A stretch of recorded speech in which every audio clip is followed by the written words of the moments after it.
What's going on YouTube? It's GadgetsBoy. Welcome to another video, and in this one I have the Samsung Galaxy Book Iron, and this is an ultra thin laptop. Let's see if my camera focus is there. Yes, A7S3.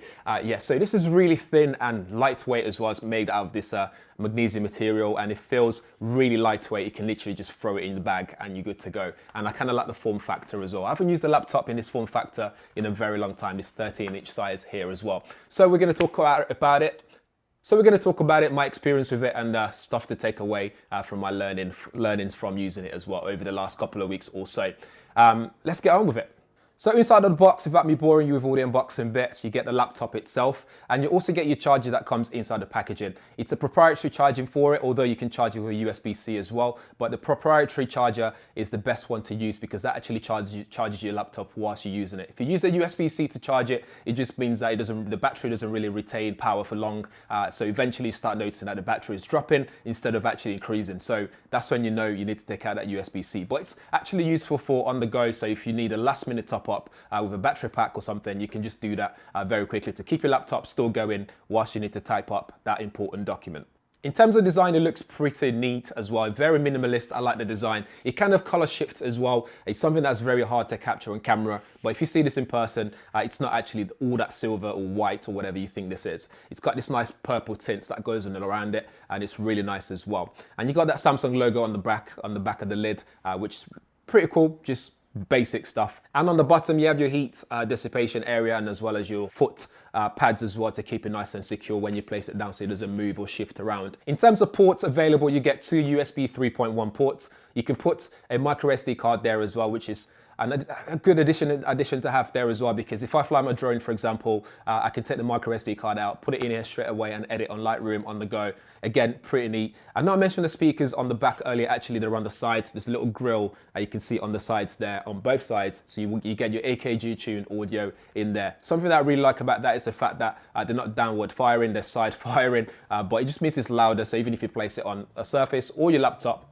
or your lap, sorry, it means that you won't lose that audio quality or loudness, so you can still do that. If you don't want to listen through the loudspeaker, on the other side of the laptop, you have a 3.5mm headphone port, a USB-C port, which is also a Thunderbolt 3, meaning you can connect this to one of the Samsung display, which I've got one in the background here. You can connect it to that, or you can just connect using that full HDMI ports, which is also on the side. In fact, this thing's so thin, the HDMI ports is about the same size. If it's going to focus, go on, Samsung. There you go. It's about the same size as the width of the thickness of this laptop, and that's with the lid closed as well. On the back you get that blue accent, which is really nice. I like that on there. And when you open it up, you see how that hinge just like opens up and folds underneath, which is a pretty neat design in terms of technology there. I get fascinated by things like this, so that's pretty neat. And then when you open it up, you have a QLED display that's on here, which is full HD as well, and this is not touchscreen unfortunately, but you do get a nice peak brightness of 600 nits. Again, not the brightness out there, but is enough to use indoors. But when you're outdoors, when there's sunlight and all that kind of stuff, you might start to suffer in terms of brightness. You have a 720p webcam up top. It's okay, it doesn't do too bad, but it's good for Zoom, which is what we're mostly doing these days. And it's got the microphones on either sides of it to pick up your voice clearly. I've tried using this for Zoom calls and it works really well. Audio sounds good as well until I plugged in my earpiece anyway to use it with that. But if I didn't have that, the audio is more than enough, more than adequate for using Zoom calls and that kind of stuff.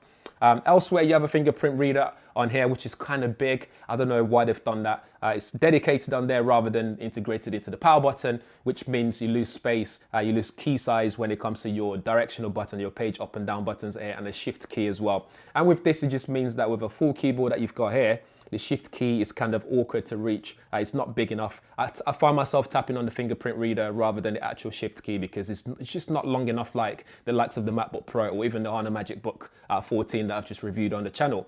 So that's something to bear in mind as well. But other than that, the keyboard feels fantastic to type on. It's nice and balanced. It's not too, the travel's nice. It's not too spongy, if you know what I mean. And also it's nice and quiet as well. So it's not too loud. I mean, you can listen to it. So in a room full of journalists where you're all typing away, it just means you won't be that one standing out in the background like the MacBook Pro, bashing hard on the keyboard. And the trackpad as well is nice and large. It's not too big, not too small. It's just nice and perfect and precise as well. And that fingerprint reader is just so responsive, and it supports Windows Hello, which I find really important. In terms of specifications, this is running on 10th gen Intel Core i5 processor. You have 8 GB of RAM and 512 of internal SSD storage. With all that processor speed and the power that you've got in terms of memory and storage, you can't play games with this in terms of Forza. This is not a gaming laptop, it's not made for that. I've tried running Forza on a MagicBook Book 14, for example, and that works, but on here it just crashes all the time. But in terms of running PC Mark 10 benchmarking tool on here, it excels as well in terms of what this is designed to do. It works really well. So if you're running Microsoft Office document stuff on here, it just works really well if you're doing your pivot tables on Excel, for example. You have no problems there at all. And it's just nice and lightweight. I just like it. In fact, it's so lightweight, I can flip the, I can flip the lid shut back up by just flicking it. Does it get hot as well? Yes, it does. When you put this under heavy load, it starts to get hot. You start to notice that heat on your lap. So do bear that in mind as well.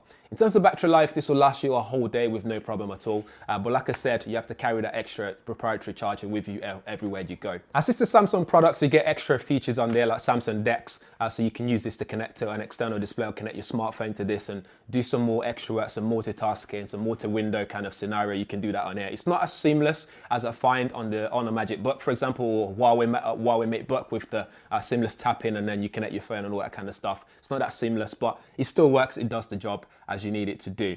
You've also got some privacy settings as well by just pressing Windows key and F11, for example. You can then dim the screen. So if you're editing a document and someone creeps up behind you, you can quickly press those and it hides that. Or if you're watching porn, I know I spoke about that visibility in terms of using it outdoors as well. There are some settings on here which allows you to activate video HDR plus on here. So going through the settings, you can adjust that so then you get better brightness. So it helps a little bit, but still not the best. Another nifty feature that it's got is the fact that you can use the trackpad as a charging mat. So Qi wireless charging. So if you have a Samsung device or whatever device you've got that's got wireless Qi charging, you can place it on that and you can use it to charge your device. But unfortunately, while you're doing that, it just means you can't use your trackpad to do anything. And it actually locks it from accidental touch or anything like that. So you have to take it off and then reactivate it to start using your laptop again. But when you're doing that, what you can do is plug in an external Bluetooth or connect via Bluetooth, a mouse or mice, whatever, connect it to that, and then you can use that instead of using your trackpad. So that solves that problem in that sense. Overall, it's very slick. I like the design as well, very portable, nice and lightweight in comparison to what else is on the market right now. I like the little extra features on there, like using your trackpad as a charger, for example. That's pretty neat, and that privacy settings, you can tell that this is actually geared towards those workforces, people that work on the go, and they might need to keep their documents private sometimes when out and about. One thing I will say though is the pricing. You should consider things like your Huawei MateBook or even like your on a MagicBook 14.